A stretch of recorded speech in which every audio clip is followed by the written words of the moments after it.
Hi guys, and welcome back again to another video about one of my models, one of the last models that I made. This is for a private collector, that have an extremely special taste for unique stuff. So the stuff that I want to introduce you now is this quite unusual model.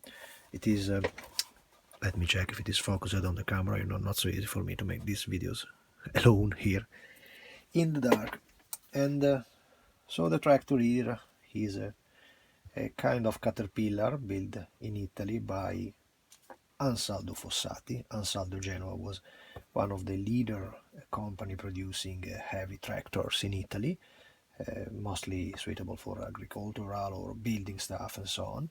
And they were basically an Italian kind of caterpillar that I scratch built nearly completely during this month.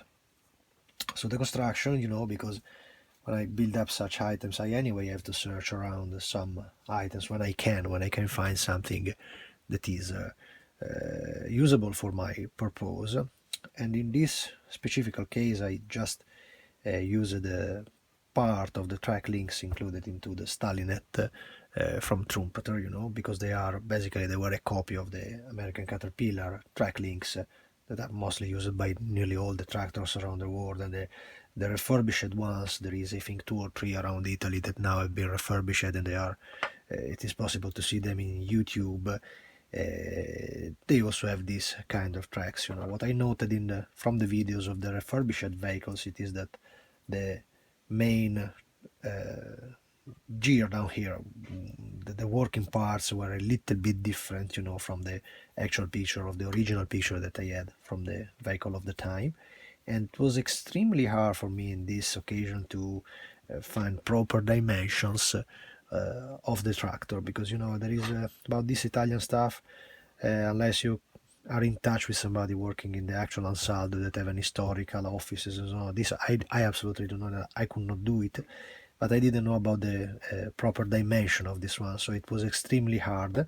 And then I had to build it up by my own deductions, and I was just lucky because at the end of the build I found the measure of the tractor, and it was nearly exactly the same dimensions that I get from my deduction in scale. What I do usually it is to take some fixed proportions, so when you have a human being around, that more or less that human can be between 160 to 180 meter tall, to have an idea, so you can make a kind of proportion. I know that is absolutely not precise, but it is the only way that sometimes you have to obtain the stuff. And in this case I used mostly the fixed measure of the track links, because if I guess the track link is the same for all of them, also from the videos, and you can see that the measure of the track link is that, then from that track link's dimension in 35 you can have the dimension of the vehicle and the proportion of what you are creating. It is a quite complex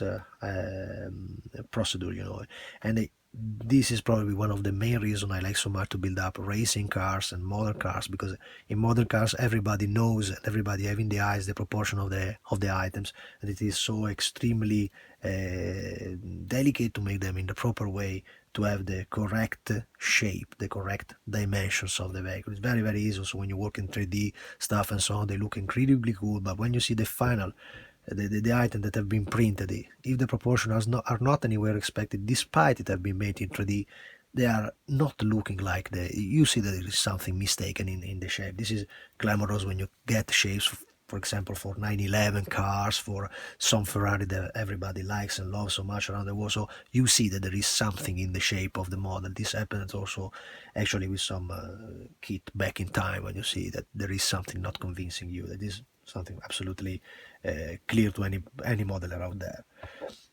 So this is the model, and I produced also was scratch. I don't know if you can see properly here the engine. This was a 6-cylinder Alfa Romeo engine with 150 horsepower. That for back in time it was quite powerful machine, and I think this is a unique piece that exists at today. Today we are in 2020, and I never seen such models around. It is a shame because they are very, very cool to build up and unusual, also in this typical yellow color, and it's something that really, if you have a collection of models and vehicles, is absolutely nice to own. And this guy is extremely lucky because he absolutely have the biggest collection of such kind of models, nearly all hand built by professional modelers from around the world. So it's a great honor for me to be part of that.